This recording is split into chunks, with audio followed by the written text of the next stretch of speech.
Bom dia, Paulo. Bom dia, Eduardo. Bom dia a todos os que vão estar aqui assim depois conosco. E uma saudação a todos aí que já estão conosco aqui para esse programa do F5. Com um patrimônio de 7,4 milhões, Lula disse que não é frustrado por ser pobre. Eu só tenho 7,4 milhões, mas assim, eu não sou um cara frustrado porque eu sou pobre, disse o nosso presidente. Vamos ficar com essa característica dele aí. Olha, realmente é um conceito de pobreza relativo. Nós temos a democracia relativa, temos também a pobreza relativa, não é? Bem, eu não sei se você quer apenas o comentário teórico sobre os 7 milhões, assim, o que quer dizer isso em matéria de pobreza, ou se você quer um comentário também sobre a afirmação em si. Pode ficar à vontade, doutor. Pode ficar à vontade. Paulo, pode dar sua opinião sincera e tecer um comentário sem problema. Eu acho que, pronto, as pessoas estão aqui até jocosamente dizendo que gostariam de ser pobres, assim, né?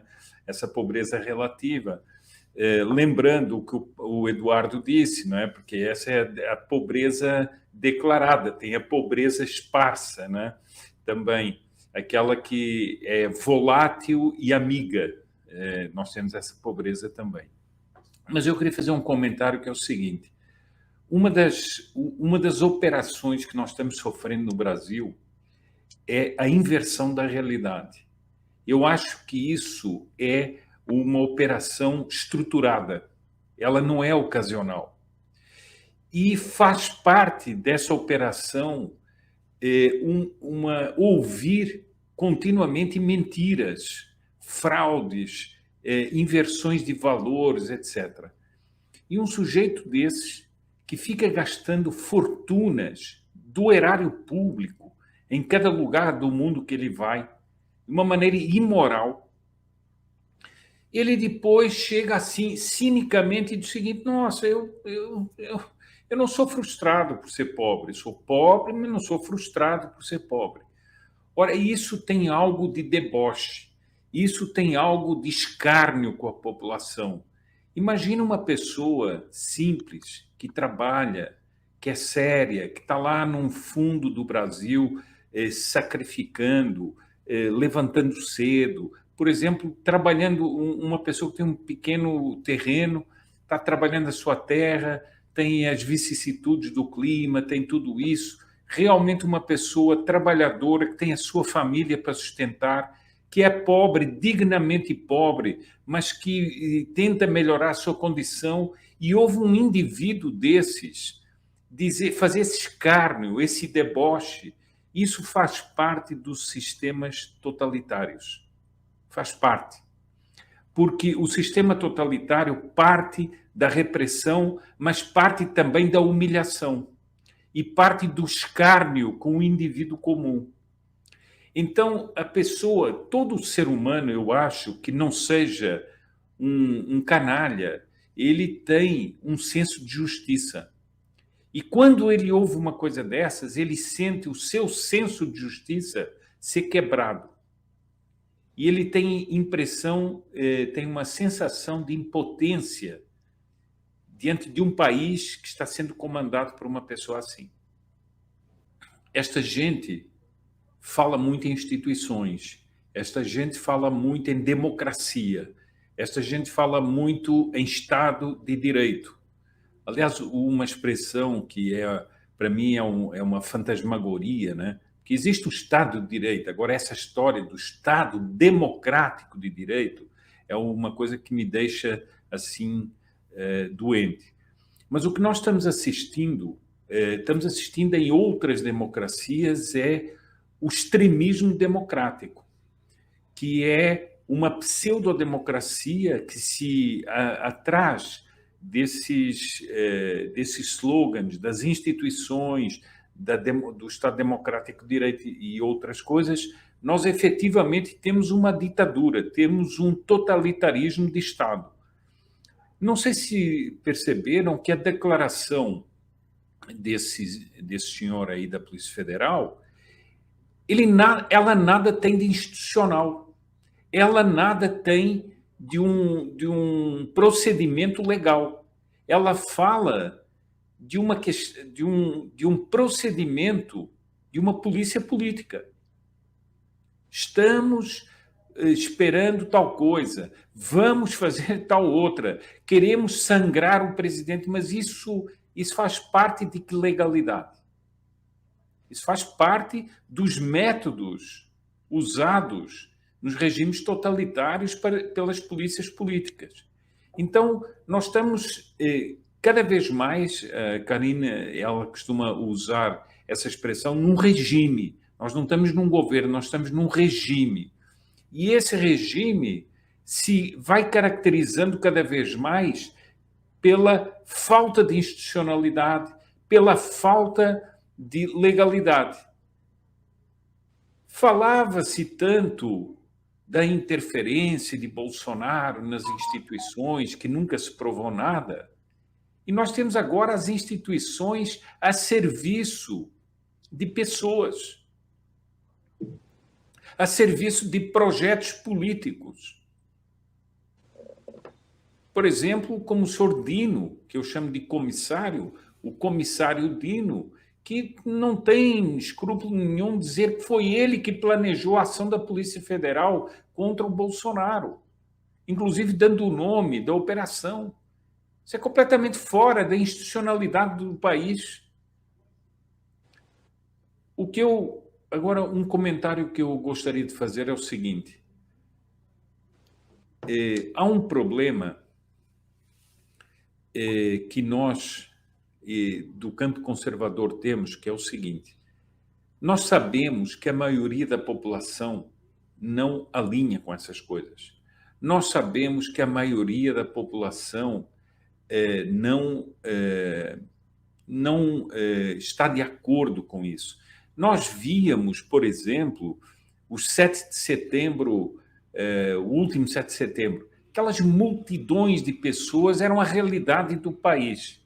Só que existe um problema na nossa percepção, é que por acharmos que a maioria pensa assim, achamos que as ações de uma minoria revolucionária não têm impacto. E tem.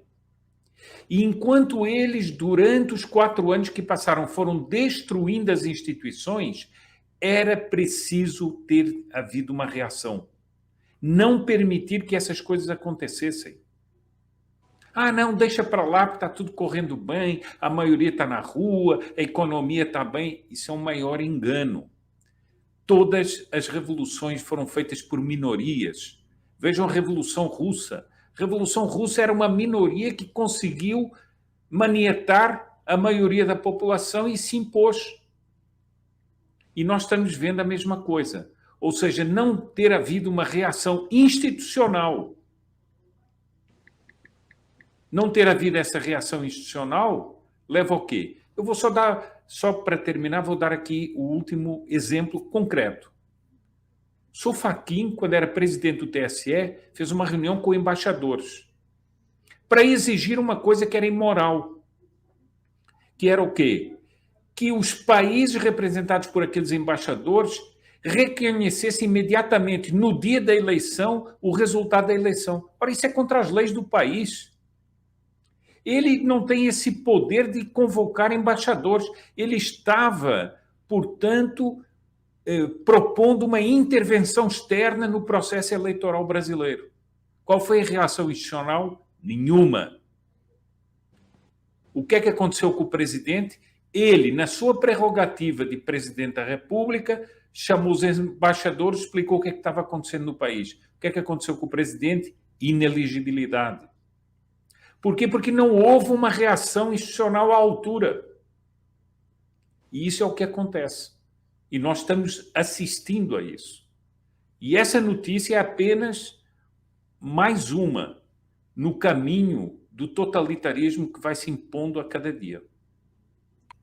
Já que nós estamos no país das instituições sagradas, o pessoal que está criticando o Zanin será processado por agressão ao Estado de Direito, ao Estado democrático de direito, ou ele pode ser acusado. Quer dizer, nós estamos na irracionalidade total. Bom, mas eu também não nasci ontem e não vou cair nessa história, porque nós estamos num país tão bagunçado e tão translocado que, nesse momento, há pessoas considerando o advogado do Lula, que foi para o Supremo Tribunal Federal, a esperança do país. Veja bem a que grau de inversão de coisas nós chegamos. Mas eu queria chamar a atenção aqui do seguinte. Muito bem, Sozanin tomou uma posição contra a liberação das drogas. Mas há uma prévia disso que ele não fez. Esse assunto não devia estar sendo tratado pelo Supremo Tribunal Federal. O Congresso Nacional já aprovou 2 leis sobre esse assunto. Ele não tem que estar fazendo isso. E essa posição ele não tomou. Ele, portanto, referendou que o Supremo possa discutir o assunto. A mim me perguntaram, quando Bolsonaro indicou 2 ministros do Supremo, o que é que eu achava ou não achava? Eu disse o seguinte, meu cara, não tem que achar nem não achar. Eu vou achar quando esses ministros começarem a pronunciar.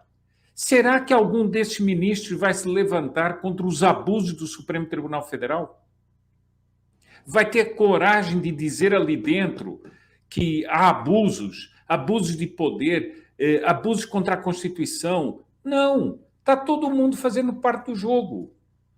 E aqui também, o Sozanin votou contra, mas ele está fazendo parte do jogo porque ele já entrou na ilegalidade do Supremo Tribunal Federal, está querendo usurpar, está usurpando, de fato,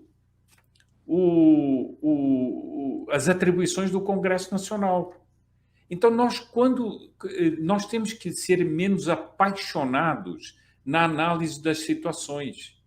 O Zanin votou contra, pronto, agora o Zanin Calma, meu amigo. Raciocine sobre as coisas. Nós temos um barco que está pegando fogo, está indo para o fundo, e o sujeito fez uma coisinha e tirou umas gotas de água assim para o lado. Nossa! Não, calma.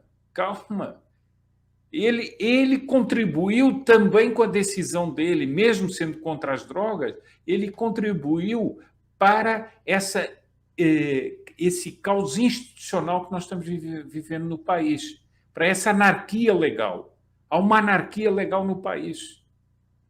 Então, era isso. O senhor não acha, senhor Sepúlveda, o senhor não acha que isso, inclusive, pode ser uma estratégia para amenizar a imagem do PT, ou a vilania que foi, peraí, o advogado do presidente, aquele que era advogado agora se tornou, então a gente espera tudo que é de ruim dele e ele chega com uma decisão que a princípio vai ao encontro, né, vai de acordo com o público mais conservador, uma estratégia nesse sentido?